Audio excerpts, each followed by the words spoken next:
Hello good morning student.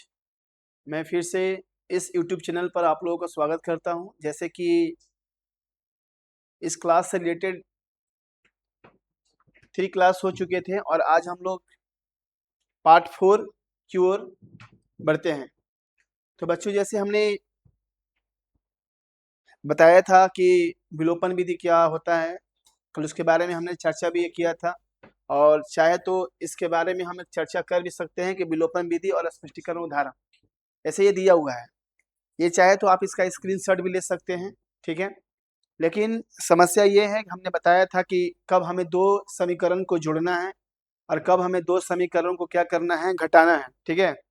तो हमने बताया था कि जब भी हमारा दो समीकरण होगा तो हमारा जो बेसिक चीज होता है ये हमारा ये इक्वेशन होता है a1x plus b1y plus c1 equal to 0 और एक जो होता है वो a2x plus b2y plus c2 equal to 0। कल हमने बहुत ही अच्छा से इसका चर्चा किया था और हमने बच्चों ये भी बताया था कि हमें जिस राशि को बराबर करना है पहले हम उसे सिलेक्ट कर लेंगे। अगर हमें x को बराबर करना है तो x के गुणांक को बराबर करेंगे, अगर y को बराबर करना है तो हमें y के गुणांक को क्या करेंगे बच्चों, बराबर करेंगे।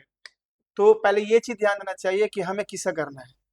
अगर हम मान लीजिए कि अगर हम किसी भी चीज को अगर बराबर करते हैं, अगर दोनों का चिन्ह अगर अलग अलग हुआ मतलब भिन्न भिन्न हुआ, तब ये दोनों समीकरण जो हमारा होगा इक्वेशन फर्स्ट और इक्वेशन सेकेंड, ये दोनों ही आपस में क्या हो जाएंगे, माइनस हो जाएंगे, ठीक है।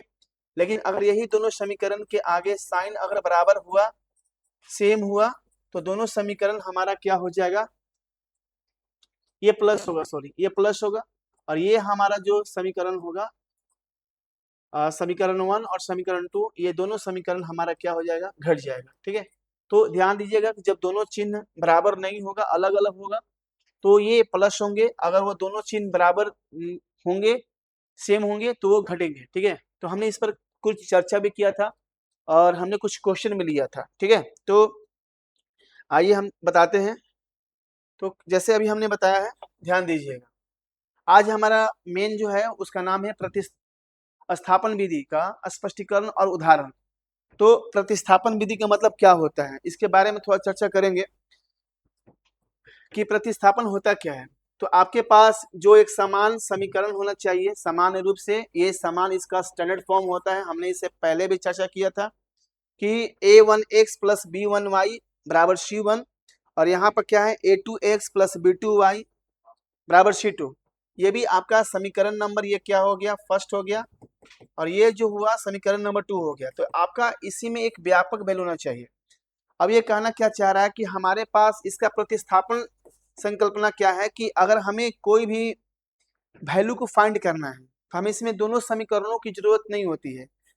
किसी इसमें हम एक समीकरण को क्या करते हैं, सिलेक्ट करते हैं और सिलेक्ट करने के बाद उस समीकरण से हम किसी x का वैल्यू या y का वैल्यू हम लोग निकाल लेते हैं और x और y का वैल्यू निकालने के बाद उसे अगले समीकरण में हम क्या करते हैं, प्रतिस्थापित कर देते हैं। जैसे ये चीज बताया गया है, आप देख रहे होंगे, आप एग्जाम्पल से बहुत बेहतर समझेंगे, ठीक है। और एग्जाम्पल जो दिया हुआ है, आप चाहे तो यहाँ पर इसी एग्जाम्पल को हम समझाने का प्रयास करते हैं। ये एग्जाम्पल दिया है 2x प्लस 3y। क्या दिया बच्चों, हमारा जो एग्जाम्पल दिया है, जरा ध्यान दीजिएगा, क्या है 2x प्लस 3y बराबर क्या है 4 और एक क्या है 3x माइनस 2y बराबर -7, ठीक है। तो हमारे पास ये दो समीकरण दिए हुए हैं, तो ये दो समीकरण को अभी हम हल करते हैं, ठीक है।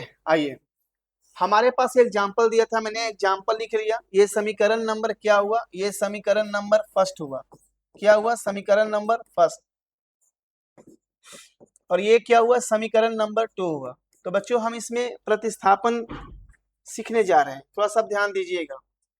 प्रतिस्थापन, इसका नाम से आप परिचित होंगे। प्रतिस्थापन मतलब एक स्थान को से दूसरे स्थान में बदल देंगे या चले जाएंगे। तो हम यहाँ पर दो केस लेते हैं। आपके मन में भी चल रहा होगा कि सर दो केस ठीक रहेगा, दो केस हम लेते हैं। आप ध्यान दीजिएगा, किसी हम एक समीकरण को सिलेक्ट करेंगे, या तो समीकरण नंबर 1 को या तो समीकरण नंबर 2 को। तो अब इसमें क्या करते हैं, समीकरण नंबर यहाँ पर 1 लिख देंगे, ठीक है। कोई बच्चा कहेगा सर समीकरण नंबर हम 1 से चलते हैं, कोई कहेगा समीकरण नंबर 2 से चलते हैं। तो समीकरण नंबर 1 से चलते हैं। तो यहाँ पर हमने क्या किया, यहाँ पर लिखा 2x प्लस 3y बराबर 4। अब ये विलोपन नहीं है, ध्यान दीजिएगा, ये विलोपन नहीं है कि आपको दोनों समीकरणों के मदद से चलना पड़ेगा, ये प्रतिस्थापन है। और इसमें ये कहता है कि आप किसी एक समीकरण को क्या कीजिए, चुन लीजिए, सेलेक्ट कर लीजिए, और जैसे सेलेक्ट कीजिएगा उसमें किसी एक राशि का मान आप निकाल कर दूसरे राशि में क्या कर लीजिएगा, रख लीजिएगा, ठीक है। तो अब हम क्या करते हैं, ये प्लस 3y है तो हमने 3y को उधर भेज दिया। तो आप ध्यान दीजिएगा, हम प्रतिस्थापित कर दिए, y को भेज दिए। अब ये क्या रहा, ध्यान दीजिएगा, यहाँ जो x का वैल्यू होगा क्या होगा, 4 माइनस 3y बाई क्या 2। तो हमारा x का वैल्यू आ गया। और प्रतिस्थापन भी यही कहता है कि आपके पास दो समीकरण होंगे और दोनों समीकरण में से किसी एक समीकरण को आप चुन लीजिएगा, और चुनने के बाद किसी एक चर राशि का मान निकालकर उसे अगले समीकरण में रख दीजिएगा। तो बच्चों आप जरा ध्यान दीजिएगा कि अगर हमने समीकरण नंबर 1 लिया है तो अब हमारे पास जो समीकरण नंबर 2 बचा है वो उसी में हम इसका वैल्यू रखेंगे। तो यहाँ पे क्या रखेंगे, लिखेंगे x का मान समीकरण, ध्यान दीजिएगा ये कोई बड़ा चीज नहीं है, समीकरण 2 में क्या रखने पर तो समीकरण 2 आपका क्या है, 3x माइनस 2y बराबर -7। अब हम जिसका वैल्यू रख रहे हैं, किसका वैल्यू रख रहे हैं, x का वैल्यू रख रहे हैं, और हमारा x का वैल्यू यहाँ पर ये दिया हुआ है। आप चाहे तो आप x का वैल्यू यहाँ पर दिया हुआ है, अब देख सकते हैं यहाँ हमारा ये x का वैल्यू क्या था, निकाल चुके थे, और इसी x का वैल्यू हमने क्या किया, अगले समीकरण की ओर प्रतिस्थापित कर दिया। क्या कर दिया, प्रतिस्थापित कर दिया। तो x का वैल्यू हमने रखा, x का वैल्यू कितना है, 4 माइनस 3y। तो हम यहाँ क्या लिखेंगे, 3, यहाँ क्या है गुना, और x का वैल्यू क्या है, 4 माइनस 3y, और बटे में क्या 2, और यहाँ पर क्या लिखेंगे, -2y बराबर क्या -7। ध्यान दीजिएगा, ठीक है, ध्यान दीजिएगा। अब हमने क्या किया कि ये 2 से 3 तो कट नहीं रहा है, ध्यान दीजिएगा, अगर वो कटेगा तब तो हम उसका मतलब कटाएंगे, नहीं कटेगा तो छोड़ देंगे जनरली। तो हम लोग क्या करते हैं, आगे क्यों चलते हैं, 3 में 4 से मल्टीप्लाई करते हैं, कितना हुआ, 4 3 के 12, और ये कितना हुआ, तीतरी कितना हुआ 9y, और यहाँ पर कितना हुआ 2 हुआ, और यहाँ पर -2y, और इसके नीचे कुछ नहीं है तो हम क्या ले लेते हैं, 1 ले लेते हैं, और माइनस हम यहाँ पर 7, ठीक है। तो अब हम क्या करेंगे कि इस दोनों का हम एलसीएम निकालेंगे, क्या करेंगे, हम यहाँ से इन दोनों का एलसीएम निकालेंगे। तो जैसे इन दोनों का हम एलसीएम निकालते हैं, जरा ध्यान दीजिएगा, इन दोनों का एलसीएम निकालेंगे तो एलसीएम निकालने के बाद हमारा क्या होगा, 2 1 जा 2, यहाँ पर क्या हो गया 12, और यहाँ पर क्या हो गया -9y, और यहाँ पर क्या हो गया 2 2 जा कितना हुआ 4 हुआ, क्या हुआ 2 2 जा 4, और यहाँ पर क्या हुआ -7, माइनस क्या हुआ 7, ध्यान दीजिएगा, ठीक है। तो यहाँ पर सही है, चरती के 12, तीतरी के 9, और फिर यहाँ से चरती के 12, तीतरी के 9 बाई 2, और -2y इक्वल टू -7, ठीक है। और हम इन दोनों का एलसीएम लिए, तो एलसीएम लेने के बाद हमारा क्या हुआ 2 हुआ, ठीक है। तो 2 से 12 -9y, और 2 2 जा 4 हुआ, -14, ठीक है, और -14। तो पहले हम इस चीज को देख लेते हैं,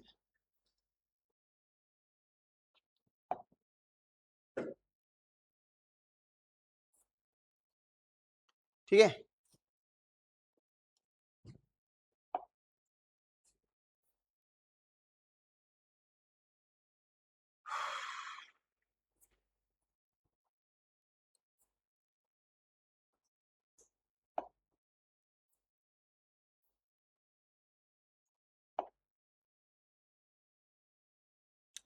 तो यहाँ पे क्या कर लेते हैं, इन दोनों को मल्टीप्लाई कर लेते हैं, इन दोनों को मल्टीप्लाई कर लेंगे। 12 और 9 और 4 कितना हुआ 13 वाई, और ये कितना हुआ 7 गुना कितना हुआ 14। ठीक है, और ठीक है 12 उधर गया तो क्या हुआ, ये माइनस हो गया, क्या हो गया माइनस। इसमें थोड़ा सा बच्चों ध्यान दीजिएगा, इसमें थोड़ा सा सावधानी से रहना पड़ता है, सॉल्व करना पड़ता है। अगर आपका एक आंसर भी गलती हुआ तो पूरा बनाया हुआ हमारा क्या हो जाएगा, गलती हो जाएगा। ये माइनस कितना आया 26 हुआ, तो ये 13 से कट गया कितने बार में 2 बार में, तो y के वैल्यू क्या आ गया 2 आ गया। तो आप देख सकते हैं कि हमारा जो फाइनल आंसर होगा कि अब हम y के वैल्यू तो 2 निकाल लेंगे, लेकिन हमें x की भी वैल्यू क्या करना था, फाइंड करना था। तो हम क्या करेंगे कि यहाँ से लिखेंगे अब, ठीक है, x बराबर क्या है 4 माइनस क्या 3y, और बटे में कितना है 2 है, ठीक है ना। तो यहाँ से क्या करेंगे x बराबर 4 माइनस 3, और y के मान कितना है 2 है, तो 3 दूना कितना हुआ 6। तो x बराबर क्या हुआ 4 माइनस 6, 4 माइनस क्या है 6 है, क्या है 4 माइनस 6। यहाँ पर लिख देते हैं फिर से हम, x बराबर 4 माइनस 6 बटे में 2, और माइनस 2 बटे में 2, ये कट गया -1, और x का वैल्यू हमारा क्या मिला -1 मिला। तो आप देख सकते हैं कि x का वैल्यू हमारा -1 मिला, और y का वैल्यू कितना मिला 2 मिला। तो आप जैसे हम समीकरण 1 से बनाए हैं, तो आप चाहे तो यहाँ समीकरण 2 से भी आप हेल्प ले सकते हैं या बना सकते हैं, लेकिन बनाने की जो प्रक्रिया होगी, जो बनाने का मेथड होगा बच्चों, सेम टू सेम वही होगा। ऐसा नहीं है कि आपने जैसा किया, लेकिन आप ध्यान रहे, आप चाहे तो चेक भी कर सकते हैं कि हमारा जो आंसर गलत है या सही है, तो आप चेक भी कर सकते हैं। 2x प्लस 3y बराबर 4, ठीक है ना। तो हमारा जो x का जो वैल्यू था वो क्या था 2 था, क्या था 2 था ना, और x का वैल्यू कितना था, सॉरी x का वैल्यू 1 था, क्या था x का वैल्यू, x का वैल्यू क्या था 1 था, जरा ध्यान दीजिएगा, x का वैल्यू क्या था 1 था। यहाँ पर इसको हम इरेज कर सकते हैं। तो हमारा जो x का वैल्यू था, और x का वैल्यू क्या था -1, क्या था -1 था, ठीक है। तो यहाँ पर लिख लेंगे x बराबर, और यहाँ लिख लेंगे x बराबर -1, ठीक है। और यहाँ पर चेक करेंगे x का वैल्यू -1 है, और y का वैल्यू जो है वो 2 है ना बच्चों। तो आप चाहे तो चेक कर सकते हैं -2, और 3 दूना का 6, इसको माइनस करेंगे तो 4, मतलब हमारा RHS सही है, आंसर हमारा सही है। आप समीकरण 1 में भी रख सकते हैं, 2 में भी रख सकते हैं, लेकिन बनेगा ऐसे। चाहे तो आप इस क्वेश्चन को स्क्रीनशॉट भी ले सकते हैं। तो उम्मीद करते हैं कि आप प्रतिस्थापन विधि का जो मेथड है आप पूरा तरह से समझ गए होंगे, ठीक है। तो हम आगे की ओर चलते हैं, और अगला जो हमारा कॉन्सेप्ट है, उस क्वेश्चन का नाम है, सॉरी कॉन्सेप्ट का नाम है क्या, ब्रज गुणन विधि, है ना, क्रॉस मल्टीप्लीकेशन मेथड। तो इस चीज को थोड़ा सा देखा जाएगा, समझा जाएगा कि ये कैसे बनेगा। तो आप इस क्वेश्चन को चाहे तो स्क्रीनशॉट ले सकते हैं, ठीक है। तो अब हम चलते हैं नेक्स्ट स्लाइड की ओर चलते हैं बच्चों, ठीक है, नेक्स्ट स्लाइड की ओर चलते हैं। तो आप जो देख रहे हैं, तो आप जो देख रहे हैं इसका नाम है क्या, ब्रजगुणन विधि। क्या है, ब्रजगुणन विधि। तो ब्रजगुणन विधि आप देखिए कितना आसानी से ये समझाया है, और हमने कितना ये प्रयास किया है ताकि ये आप आसानी से चाहे तो समझ सकते हैं, ठीक है। तो ये जो विधि है, एग्जाम में विलोपन पूछे चाहे ना पूछे उसकी कोई गारंटी नहीं है, लेकिन दो विधि हमेशा पूछता है, एक तो प्रतिस्थापन, और एक पूछता है ब्रज गुणन विधि, ठीक है। क्या पूछता है, ब्रज गुणन विधि, ये पूछता है। आपके पास दो समीकरण देंगे बच्चे, तो आप इस दो समीकरण को इसी रूप में लिखिएगा, ठीक है। इसी रूप में आपको दोनों समीकरणों को क्या करना है, लिखना है। आप ध्यान दीजिएगा, ठीक है। तो आइए हम थोड़ा समझाने का प्रयास करते हैं, उसके बाद हम चलते हैं। और ये क्वेश्चन भी दिया है, चाहे तो आप यहाँ पे इसका जांच भी करके पूरा बता दिया है, ठीक है।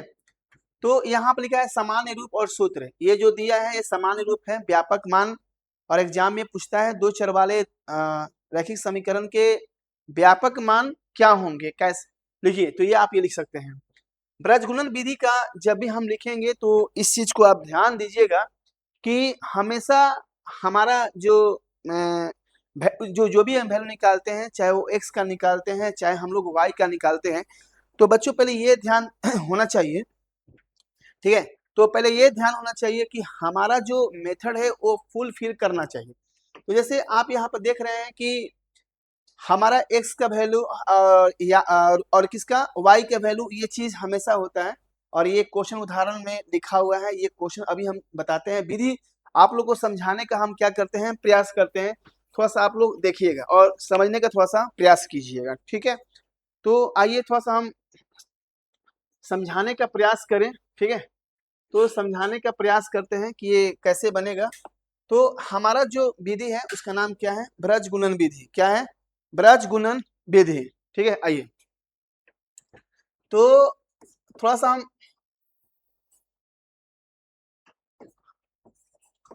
ब्रज गुणन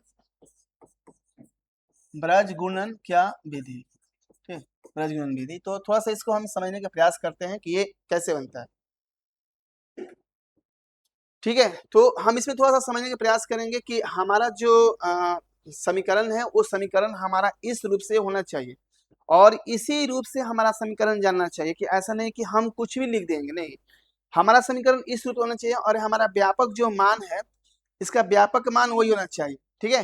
जरा ध्यान दीजिएगा। आइए तो अब हम थोड़ा सा समझाने का प्रयास करते हैं, थोड़ा सा आप समझिएगा। और तो आइए हम बताते हैं। तो हमारा जो समीकरण है क्या है, प्लस b1y प्लस c1 बराबर 0, ठीक है ना। और यहाँ पर क्या है, a2x plus b2y plus c2 equal to 0। यह हमारा दो समीकरण है बच्चों। और ये विधि बहुत ही इंपॉर्टेंट विधि है। अगर अगर हमसे पूछा जाए तो ये एग्जाम का सबसे इंपॉर्टेंट विधि माना जाता है, ठीक है। तो हम यहाँ इसको क्या करते हैं, इसको समीकरण नंबर क्या लिख लेते हैं, 1 लिख लेते हैं, ठीक है ना। और यहाँ पर हम समीकरण नंबर क्या लिख लेते हैं, 2 लिख लेते हैं, ठीक है ना। तो अब हम क्या करते हैं कि जब भी हम जिसका भी वैल्यू निकालेंगे बच्चों, तो उसका कोफिशिएंट लिखेंगे, उसका गुणांक लिखेंगे। जैसे अगर हमसे कोई पूछे कि इसका x का गुणांक कितना होगा a1, y का गुणांक कितना होगा b1, c और ये तो अचर है, x का गुणांक कितना होगा a2, तो ये a2 a1 बस समीकरण, और जो समीकरण 1 और समीकरण 2 आ रहे हैं, तो बस इसी चीज को ये चेंजिंग कर रहा है, ठीक है। आइए तो पहले हम इसका गुणांक लिख लेते हैं। तो इसका गुणांक जो होगा वो क्या होगा, यहाँ पर a1 होगा। फिर क्या है इसका गुणांक, तो इसका गुणांक क्या है, थोड़ा सा हम इसको डीपली समझाने का प्रयास करते हैं। हम यहाँ पर समीकरण नंबर क्या ले लेते हैं, 1 ले लेते हैं। और यहाँ पर हम समीकरण नंबर क्या ले लेते हैं, 2 ले लेते हैं। समीकरण नंबर 2 ले लेते हैं। तो समीकरण नंबर 1 और 2 में हम इसका गुणांक लिखते हैं, क्या, इसका गुणांक लिखते हैं। तो इसका गुणांक क्या लिखते हैं, a1, इसका गुणांक क्या है b1, और इसका गुणांक क्या है बच्चों, c1। ध्यान दीजिएगा, आपका क्वेश्चन भी होगा ना, आपका प्रश्न भी होगा ना, तो इसी मेथड पर होना चाहिए, इसी पर होना चाहिए। ऐसा नहीं अगर वो प्लस अगर बताते हैं, क्वेश्चन हम आते हैं और इसका गुणांक लिखेंगे, यहाँ पर a2, यहाँ पर क्या लिखेंगे b2, और यहाँ पर क्या लिखेंगे c2, ठीक है ना बच्चों। तो ये हम जो ये गुणांक लिखे थे, ये गुणांक किसका गुणांक था, x का। किसका गुणांक था, x का गुणांक था, ठीक है ना, x का गुणांक था। ये गुणांक x का गुणांक था, ठीक है। और ये जो गुणांक हम लिख रहे हैं, ये गुणांक किसका है, y है। और इसका गुणांक तो कुछ नहीं, तो हम ले लेते हैं इसका 1 ले लेते हैं। क्या ले लेते हैं, 1 ले लेते हैं, ठीक है। आइए तो यहाँ पर हम क्या करते हैं, x लेते हैं, यहाँ पर हम क्या लेते हैं, y ले लेते हैं, और यहाँ पर हम ये भी लेते हैं, और ये तीनों को आपस में हम क्या करते हैं, इक्वल कर देते हैं, ठीक है। आइए तो जरा ध्यान दीजिएगा, इसमें समझने वाली बात यह है कि अब अभी हम जो चीज बताने वाले हैं, थोड़ा सा इस पर चर्चा होगा कि आप जिसका भी वैल्यू निकालिएगा, ठीक है, x का भी वैल्यू निकालिएगा, तो x का कोफिशिएंट, x का गुणांक को हम क्या कर देंगे, हाइड कर देंगे, ठीक है। अगर y के गुणांक, अगर हमें y का वैल्यू निकालना हो तो हम y के गुणांक को क्या कर देंगे, हाइड कर देंगे।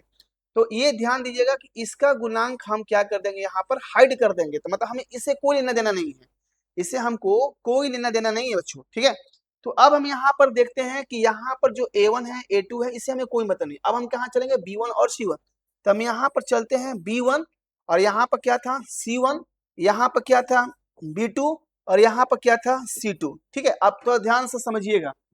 लेकिन अगर हम इसी चीज को y में लेते हैं, मान लीजिए कि y में लेते हम, y में लेते तो हम y को क्या कर देते हैं, हाइड कर देते हैं। y को क्या करते हैं, हाइड कर देते हैं। तब हमारे पास क्या बचता, यहाँ से बचता क्या C1, यहाँ से क्या बचता C2, यहाँ से क्या बचता A1, यहाँ से क्या बचता A2, ठीक है।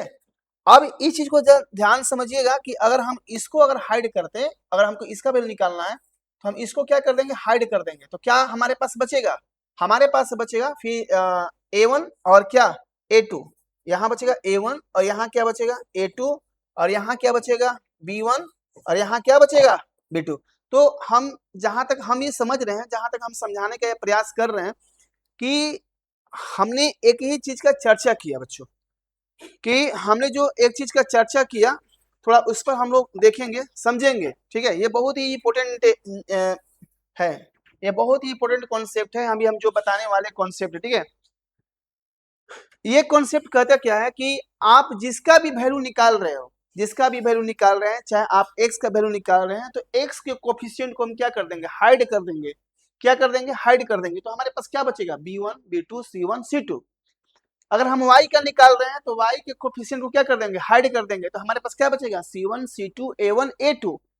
याद कीजिएगा, हमें पीछे से नहीं लिखना है, हम जब आगे बढ़ गए तो आगे से ही लिखते जाना है, ठीक है। और अगर हम इसका क्वेश्चन लिखेंगे तो अभी आएगा A1 A2 B1 B2, है ना। अब हम क्या करेंगे कि अब हम जिसका वैल्यू निकाल रहे हैं बच्चों, जरा फाइनली इस चीज को समझने का प्रयास कीजिएगा। अब हम जिसका भी वैल्यू निकाल रहे हैं, अब लिखेंगे, इसमें हम क्या करेंगे कि इसमें और इसको हम क्या करेंगे, मल्टीप्लाई करेंगे, ठीक है। B1 में C2 से मल्टीप्लाई करेंगे, B1 और C2, ठीक है। और इसके बाद इसमें मल्टीप्लाई करेंगे। तो इसी के कारण इसका नाम हुआ ब्रज गुणन, है ना, ब्रज गुणन विधि। तो अब हम क्या करते हैं, जब हम B1 में C2 से मल्टीप्लाई कर दिया, तो अब हम क्या करेंगे, B2 में C1 से क्या करेंगे, मल्टीप्लाई करेंगे, और बीच में क्या देंगे बच्चों, माइनस देंगे। यही हमारा फॉर्मूला है, इस चीज को ध्यान दीजिएगा, हमारा यही वैल्यू है। ये वैल्यू कैसे निकाल रहे हैं, तो ये चीज हम आपके सामने डिस्क्रिप्टिव बता रहे हैं, ताकि आपको आसानी से ये जब तक नहीं समझिएगा तब तक आपका क्वेश्चन आपसे बनेगा ही नहीं। आप पूरा प्रयास कीजिएगा, एक बार दो बार एग्जाम्पल से समझ लीजिए, लेकिन ये चीज समझना आपके लिए बहुत जरूरी है। अब हम थोड़ा वाई पर चलते हैं। अब हमने जैसे वाई पर चला तो जरा ध्यान दीजिएगा, हम C1 में A2 से क्या किया, मल्टीप्लाई किया C1 में A2 से, और उसी प्रकार हमने फिर क्या किया, C2 में A1 से मल्टीप्लाई किया, C2 में A1 से मल्टीप्लाई, और बीच में क्या किया, माइनस किया। इसी प्रकार जब हम इसका निकालेंगे तो क्या होगा, ध्यान दीजिएगा कि तीनों ही आपस में इक्वल हैं, तीनों ही आपस में क्या है, इक्वल हैं। तो हम क्या करेंगे, A1 में B2 से मल्टीप्लाई करेंगे, A1 में क्या करेंगे, B2 से मल्टीप्लाई करेंगे, और A2 में हम क्या करेंगे, B1 से मल्टीप्लाई करेंगे, A2 में B1 से मल्टीप्लाई करेंगे। ध्यान दीजिएगा, बस यही चीज है कि आप जिसका भी वैल्यू निकाल रहे हैं, अगर x का वैल्यू निकाल रहे हैं तो x के गुणांक को हम क्या कर देंगे, हाइड कर देंगे। y का वैल्यू निकाल रहे हैं तो y की वैल्यू हाइड कर देंगे, और जो हमारा कोफिशिएंट बचेगा आगे लिखेंगे।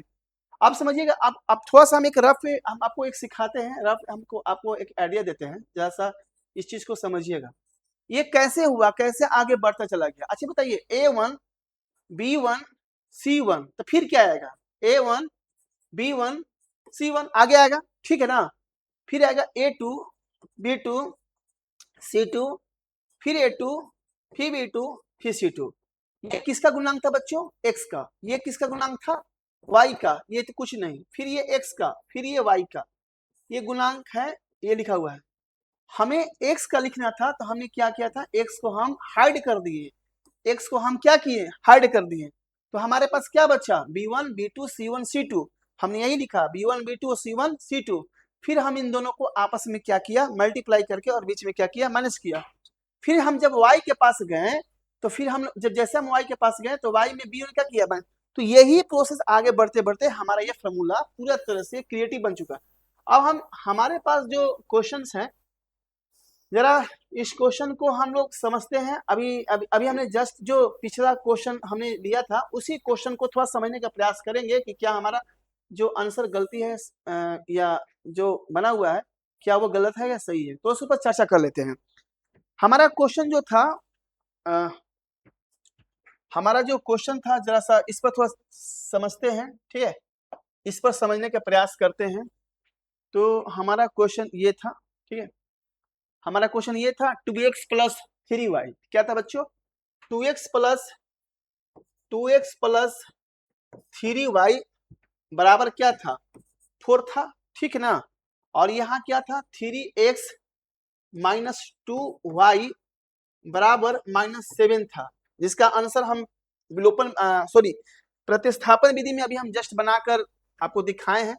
तो अभी हम आपको अभी बताते हैं क्वेश्चन को कि क्वेश्चन कैसे बनेंगे, जैसा आप समझिएगा, ठीक है। आइए, तो हमारा जो विधि है वो विधि पूरा तरह से बन चुका है, ठीक है। तो हमारा जो फॉर्मूला था वो फॉर्मूला भी आप समझ चुके हैं, क्वेश्चन कैसे बनेगा ये, ठीक है। आइए,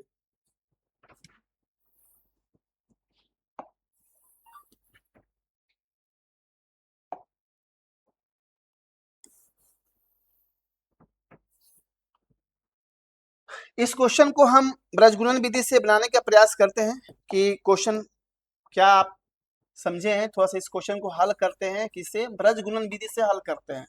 इस क्वेश्चन को हम हल करते हैं ब्रज गुणन विधि, ठीक है। ब्रज गुणन विधि से प्रश्न को हम हल करते हैं, ब्रज गुणन विधि से हम प्रश्न को हल करते हैं। क्या है कि हमारा जो समीकरण है यह लिखा है 2x प्लस 3y बराबर 4, 2x प्लस 3y बराबर 4, ठीक है। और यहाँ पर क्या था, 3x माइनस 2y बराबर क्या, -7, क्या था, -7 था, है ना। आइए, तो इसका वैल्यू निकालना है कि इसका वैल्यू क्या आएगा, ब्रजगुणन विधि से कैसे बनेगा, थोड़ा सा इस पर चर्चा किया जाए, देखा जाए, ठीक है। आइए, पहले तो ये है कि जब भी हम इसका हल करेंगे तो पहला स्टेप ये है, स्टेप में पहले ये है कि हमें इधर 0 कर देना है पहले बार, ठीक है। तो यहाँ पर लिखेंगे 2x प्लस 3y बराबर 4 है, ये 4 इधर आएगा तो क्या हो जाएगा, माइनस हो जाएगा, क्या हो जाएगा, माइनस बराबर क्या हो जाएगा, 0, क्या हो जाएगा, 0। इसी प्रकार हम यहाँ पर लिखेंगे 3x माइनस 2y और ये माइनस इधर आएगा तो क्या हो जाएगा, प्लस हो जाएगा, क्या हो जाएगा, +7 इक्वल टू क्या हो जाएगा, 0। तो हमारा समीकरण जो था, दो समीकरण हमारा बनकर क्या हो गया, तैयार हो गया। लेकिन आपको भी ध्यान होना चाहिए कि हमारा फॉर्मेट हमेशा इस फॉर्म में होना चाहिए, क्योंकि अभी हमने बताया ना कि ये हमारा फॉर्मेट ये है a1x b1y plus c1 equal to 0, और यहाँ पर क्या है a2x plus b2y plus c2 equal to 0। तो हमारा फॉर्मेट ये होना चाहिए। तो ये क्वेश्चन है, यहाँ पर 0 जो नहीं था मैंने 0 किया, ये प्लस को उधर भेजा, क्या हो गया, माइनस, और माइनस उधर गया तो क्या हो गया, प्लस हो गया, ठीक है। तो जरा हम ध्यान देते हैं कि ये 2x प्लस 3y ये प्लस इधर आया तो माइनस, 3x माइनस 2y ये प्लस इधर माइनस इधर आया तो प्लस हो गया। तो अब हम थोड़ा बनाने का थोड़ा प्रयास करते हैं कि ये कैसे बनेगा, ये अभी हमने जो समझाया वो कैसे बनेगा। तो हम क्या बोले कि x का गुणांक आप लिख लो पहले, ताकि आपको लिखने से क्या होगा ना कि आधा क्वेश्चन यहीं से सोल्व हो जाएगा, समीकरण नंबर 1 और समीकरण नंबर क्या 2, ठीक है ना। तो यहाँ x का गुणांक कितना था, 2 था, ठीक है। यहाँ y के गुणांक कितना था, 3 था, और यहाँ c जो था वो माइनस क्या था, 4 था। यहाँ पर x का गुणांक जो था वो क्या था, 3 था, y का गुणांक क्या था, -2 था, और यहाँ c जो था वो क्या था, +7 था। तो ये जो गुणांक लिखा गया था बच्चों, ये गुणांक जो लिखा गया था वो किसका गुणांक था, x का। ये जो गुणांक लिखा गया था वो किसका गुणांक था, y का। और ये जो था ये किसका था, c का था, मतलब c का कोएफिशिएंट था। तो ये जो प्रश्न है, ब्रजगुणन विधि जो मेथड है, विधि है, अपने आप में ये थोड़ा सा मतलब लगता है कि आप इस पर कितना वर्क करते हो। अब इतना भी आसान नहीं है प्रश्न कि आपसे वो आसानी से प्रश्न पूछे, आसानी से बनाओ, आसानी से निकल जाओ, नहीं। इतना भी आसान प्रश्न पूछने वाले नहीं है ना। तो अभी हम थोड़ा सा इसको सेटअप को थोड़ा सा हम इधर करते हैं इसको। अभी हम समझाने का प्रयास करते हैं कि अभी हमने जो बताया था, क्या बताया था, हमने बताया था कि जिसका वैल्यू निकालना है बच्चों, जिसका भी वैल्यू निकालना है तो उसका हम लोग क्या करेंगे, इस वैल्यू को हम हाइड कर देंगे और उसके अगले वाले वैल्यू को लिख देंगे। तो अगले वाला वैल्यू हमारे पास क्या बचा है, एक 3 और -2, क्या बचा है, 3 और -2 बचा है, और क्या बचा है, -4, और क्या बचा है, 7 बचा है, यही ना बचा था।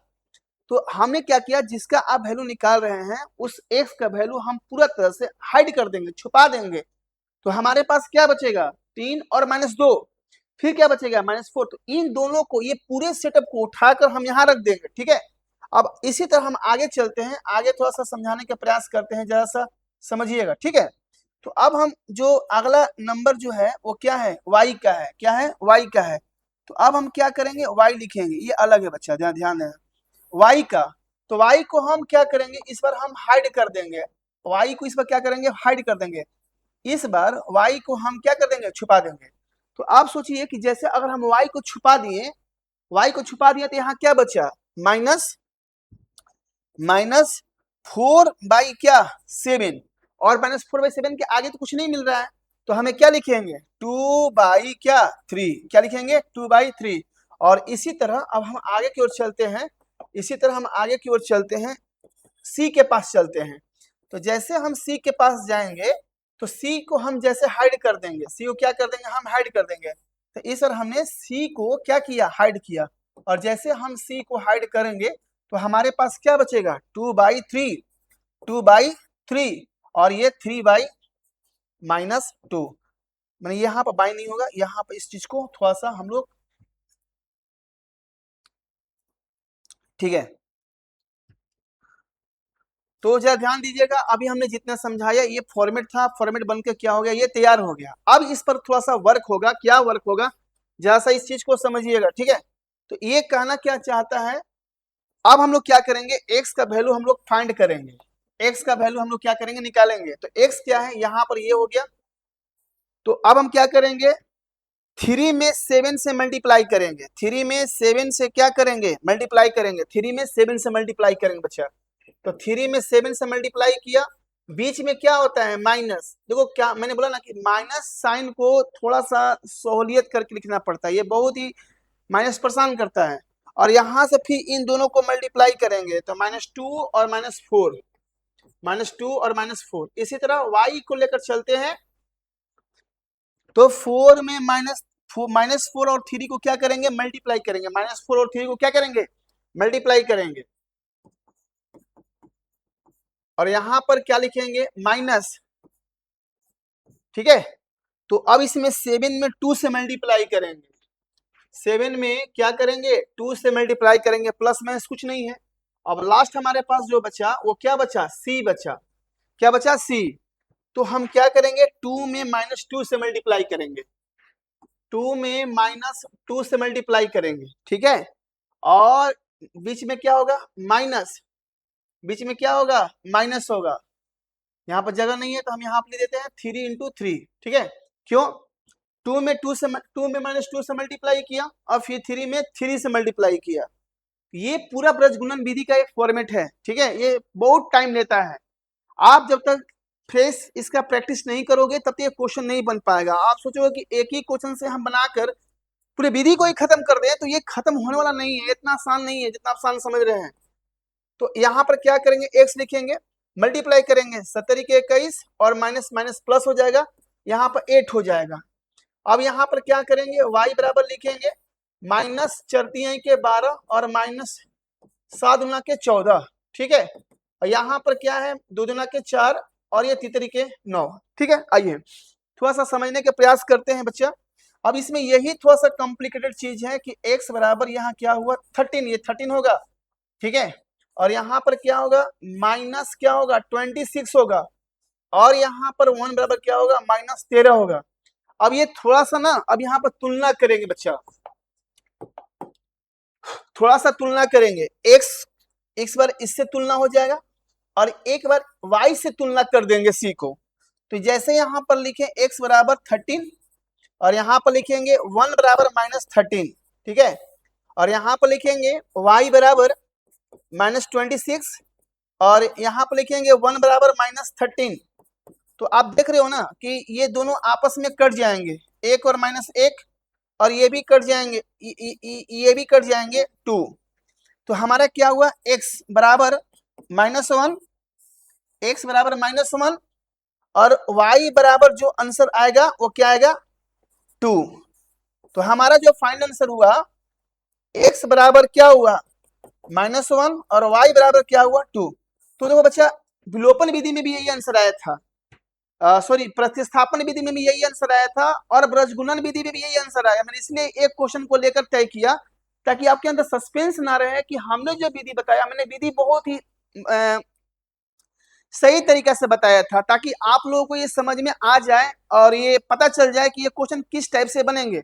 तो आप चाहे तो इसका चेक भी कर सकते हैं, चाहे तो आप इसको चेक भी कर सकते हैं, मैंने चेक करना भी सिखा दिया, लो हम चेक करना भी बता देते हैं। ये 2x प्लस क्या होगा, 3y बराबर 4। आप x का वैल्यू रख लो -1 रख लो, y का वैल्यू रख लो, क्या रख लो, 2 रख लो। अब यहां से चाहे तो देख लो कि मेरा आंसर गलत है सही है, तो यहीं से तुम्हारा पता चल जाएगा कि मेरा आंसर गलत है सही है। तो बच्चों हम मुझे विश्वास है कि ये जो ब्रजगुणन विधि है, इस विधि को आप सही तरीके से समझ गए होंगे, और चाहे तो आप इसका स्क्रीनशॉट भी ले सकते हैं, देख सकते हैं कि ये क्वेश्चन कैसे बना। तो अब हम चलते हैं नेक्स्ट स्लाइड की ओर, नेक्स्ट क्वेश्चन की ओर चलते हैं कि हमने जो बताया। हाँ देखिए, यही चीज जो था हम जो बताने के लिए 2-3 दिन से बताए थे, पिछला क्लास में बताए थे, समझाए थे, ये बहुत ही इंपॉर्टेंट चीज है। आप समझिए कि इसमें इंपॉर्टेंट है क्या, क्या इसमें इंपॉर्टेंट है। यहाँ पर ये जो लाइन लिखा गया है, यहाँ पर ये लिखा गया है, ठीक है, आप यहाँ पर ये लिखा गया है, ये पहला a1/a2 बराबर नहीं है b1/b2 और c1/c2, ये भी ये चीज, ये पहला स्थिति कि इसका रेखाएं कैसा होगा, प्रतिच्छेदी, इसमें कैसा होगा, संपाती। ये चीज पर चर्चा हो चुका है, इस टाइप का चर्चा हो चुका है। तो टाइम जाया नहीं करते हैं, टाइम को आगे नहीं बढ़ाते हैं। आप चाहे देख सकते हैं कि इसको एक बिंदु पर काट रहा है इसलिए इसका एक हल मिला, इसको बहुत सारे बिंदु पर कट कर रहे हैं इसलिए इसका संपाती है अनंत हल मिला, इसको एक भी बिंदु पर नहीं कट कर रहा था इसे कोई हल नहीं मिला। तो आप समझ सकते हैं कि इन दोनों के केस में संगत चला जाएगा और इन दोनों और इसके केस में क्या जाएगा, असंगत जाएगा। तो आप ध्यान दीजिएगा, संगत असंगत। तो इस पर क्वेश्चन भी पूछता है कि बताइए कि इसका ग्राफ कैसा हुआ, संगत हुआ। तो आइए हम इस टाइप का क्वेश्चन लिए हैं, क्वेश्चन को बताने का प्रयास करते हैं। हमारे पास जो प्रश्न है, प्रश्न को थोड़ा सा पढ़ा जाए, क्या लिखा है प्रश्न में, क्या लिखा है कि के किस मान के लिए निम्नलिखित समीकरण का युग्म जो है एक अद्वितीय हल होगा। तो आप जो देख रहे हैं हमारे पास जो इसका सॉल्यूशन बनेगा बच्चा, हमारा सॉल्यूशन क्या है, हमारा जो क्वेश्चन जो दिया है, पहले हम क्वेश्चन को लिख लेते हैं। 4x प्लस के वाई प्लस 8 बराबर 0 और यहाँ पर क्या है 2x प्लस 2y प्लस 2 बराबर 0। तो आप क्या देखेंगे कि इसका हल जो है ना वो अद्वितीय हल है। तो अद्वितीय हल किस कंडीशन में बनता है, तो आइए थोड़ा कंडीशन को समझ लिया जाए। a1/a2 बराबर b1/b2 बराबर c1/c2, ये तो होगा नहीं क्योंकि ये अनंत हल होते हैं। इसके कितने हल होते हैं, अनंत हल होते हैं। और इसका ग्राफ क्या होगा, संपाती और संगत होंगे। हमसे क्वेश्चन पूछा कि अद्वितीय हल, तो अद्वितीय हल क्या ये होगा, a1/a2 बराबर b1/b2 बराबर नहीं है c1/c2, ये भी नहीं होगा।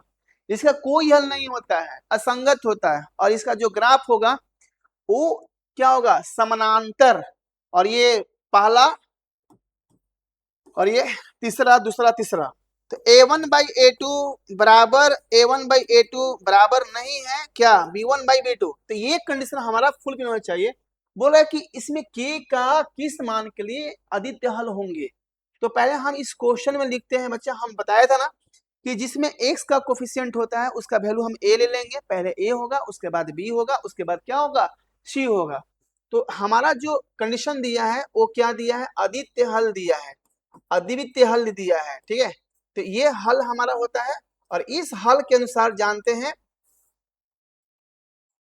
इस हल के अनुसार जानते हैं कि a1 बाई a2, ठीक है, a1 बाई a2 बराबर नहीं है क्या, b1 बाई b2 बराबर b1 बाई क्या b2। आइए थोड़ा समझने का प्रयास करते हैं। a1 बाई a2 बराबर a2, a1 कितना हमारा है 4 है और हमारा a2 कितना है 2 है, बराबर नहीं है b1 बाई b2, ये 2 से 2 कट गया। k का वैल्यू, ये कहना चाह रहा है कि अगर k का वैल्यू पूछ रहा है तो बराबर 4 नहीं होगा।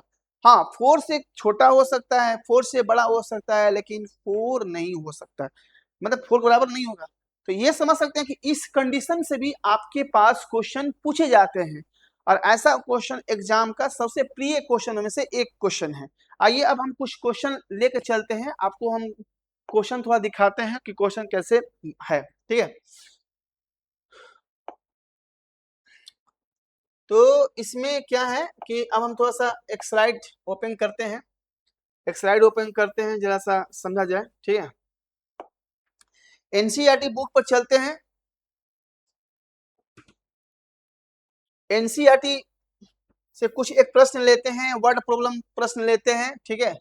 और ये देखिए क्वेश्चन बनाना पड़ेगा, आप सोचिएगा कि बिना क्वेश्चन बनाए ही हम इस चैप्टर से स्किप कर जाएं तो ये पॉसिबल नहीं है, ये संभव नहीं है कि आप क्वेश्चन कर जाइएगा। देखिए तो आप ये क्वेश्चन नंबर 5 पढ़िए, क्वेश्चन नंबर 5 क्या लिखा है, आप क्वेश्चन नंबर 5 को चाहे तो देख सकते हैं। क्वेश्चन नंबर 5 जो है,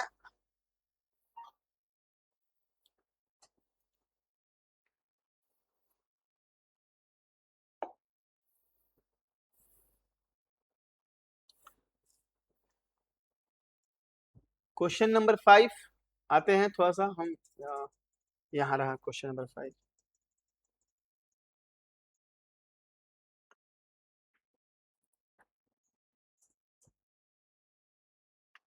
क्वेश्चन नंबर 5 में क्या लिखा है एक आयताकार बाग है, आपके पास एक रेक्टेंगुलर फील्ड है, ठीक है।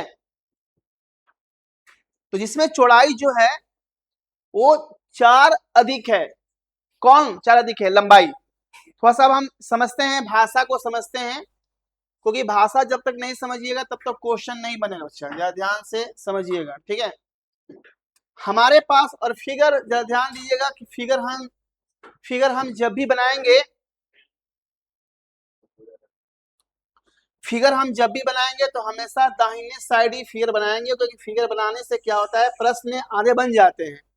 तो ये जो हमारा है ये लंबाई है, जिसे हम लेंथ भी ले सकते हैं, और ये हमारा क्या है, चौड़ाई है, जिसे हम लोग ब्रेथ भी ले सकते हैं। थोड़ा प्रश्न में समझा जाए, प्रश्न से अनुसार समझा जाए क्वेश्चन क्या कह रहा है। हमने बोला ना कि जो सीधे सीधे क्वेश्चन है बच्चा वो आसानी से बन जाएगा, मैं अभी भी कहता हूँ, ये मैथ है, ये गणित है ना, सीधे सीधे प्रश्न एग्जाम में नहीं पूछते हैं। आइए इसमें क्या छुपा हुआ हम आपको बताते हैं, और वर्ड प्रॉब्लम जो क्वेश्चन होते हैं वो क्वेश्चन कैसे सोल्व किया जाता है। तो ये क्वेश्चन आज का अंतिम प्रश्न है और ये क्वेश्चन के बाद हम सेशन को क्लोज करेंगे। आइए क्या लिखा है कि एक आयताकार बाग, पहले लाइन पढ़िए क्या लिखा है, एक आयताकार बाग, ठीक है। मैंने एक आयताकार बाग बना दिया, आप देख सकते हैं, ठीक है। अब बोल रहा है जिसकी लंबाई, कौन, जिसकी लंबाई, ये लंबाई कह रहा है, जिसकी लंबाई, लंबाई कह रहा है कि देखो भाई चौड़ाई हम तुमसे 4 अधिक हैं, तो पहले ये भी तो पता नहीं है ना कि लंबाई है कितना। अगर लंबाई पता होगा तो चौड़ाई निकल जाएगा, है ना, क्योंकि वो 4 कम होगा और ये 4 अधिक होगा। तो इसमें से यही जो लाइन लिखा है ना, थोड़ा सा इस लाइन को समझना पड़ेगा बच्चा आपको।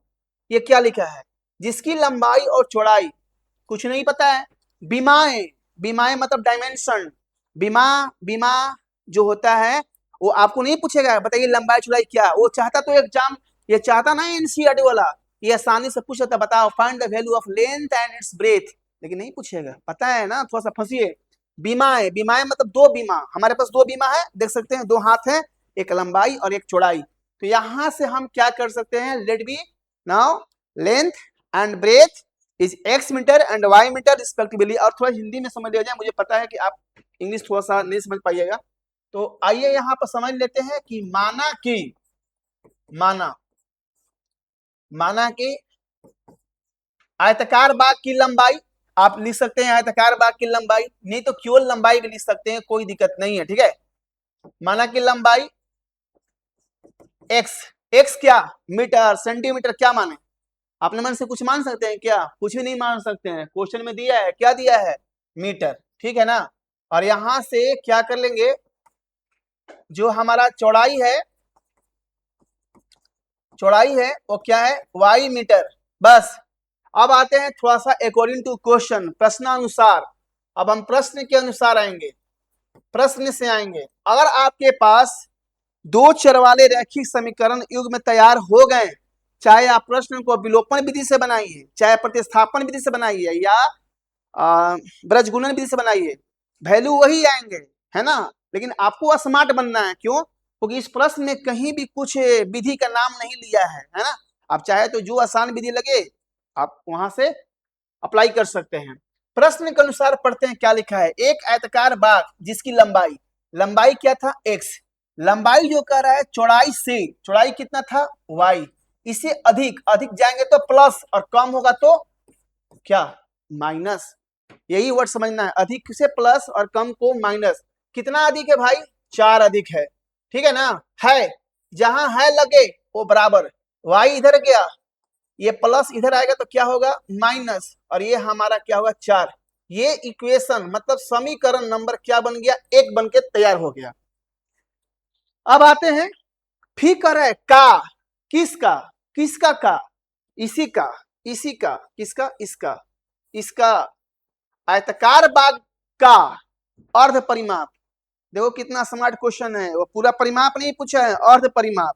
अर्ध मतलब क्या होता है, आधा। परिमाप किसे बोलते हैं, जैसे इंग्लिश में बोलते हैं parameter, sum of length all boundary in a close figure, यानी कि किसी भी बंद आकृति की पूरे चारों भाग में चारों ओर की लंबाई को जोड़ दो भाई।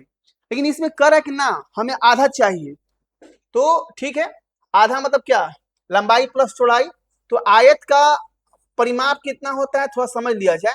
आयत का परिमाप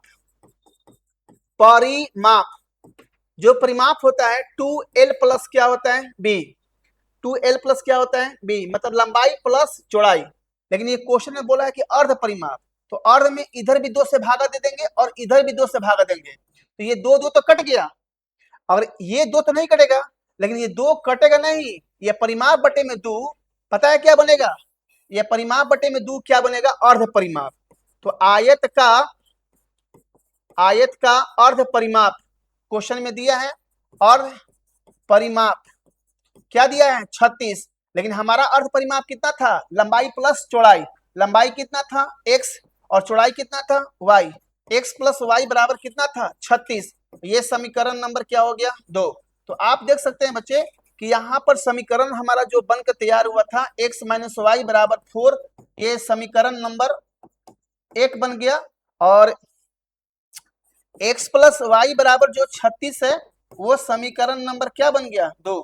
आप चाहे तो इसे एलिमिनेशन मेथड से या सब्स्टिट्यूशन मेथड से या क्रॉस मल्टीप्लिकेशन मेथड से, किसी भी मेथड से अप्लाई कर सकते हैं, या स्मार्ट मेथड से भी अप्लाई कर सकते हैं। लेकिन समस्या ये है कि आप किस मेथड से अप्लाई करते हैं, तो ये आपका क्या रहेगा, होमवर्क रहेगा। और हम आशा और विश्वास करते हैं कि कल की जो क्लास आएगा, कल की क्लास में वो बहुत ही इंटरेस्टिंग क्वेश्चन आने वाला है। याद कीजिएगा कि कल की क्लास में बहुत कम ही क्वेश्चन बनेंगे, लेकिन वर्ड प्रॉब्लम में क्या क्या आएगा, आयु से संबंधित प्रश्न, संख्याओं से संबंधित प्रश्न, नाव से संबंधित प्रश्न, है ना। तो इस टाइप से जो प्रश्न होंगे आपके आने वाले सेशन में वो मिलेंगे, और हम आशा करते हैं, और मुझे पूर्ण विश्वास है, ठीक है, मुझे पूर्ण विश्वास है कि ये सेशन जो है आप लोग को बहुत ही अच्छा लगा होगा, ठीक है। तो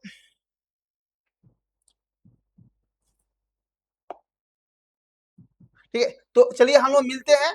तो आज का जो सेशन है यहीं पर समाप्त होता है, और हम लोग मिलते हैं, और हंसते रहिए, मुस्कुराते रहिए, और मेहनत करते रहिए, ठीक है। थैंक्स।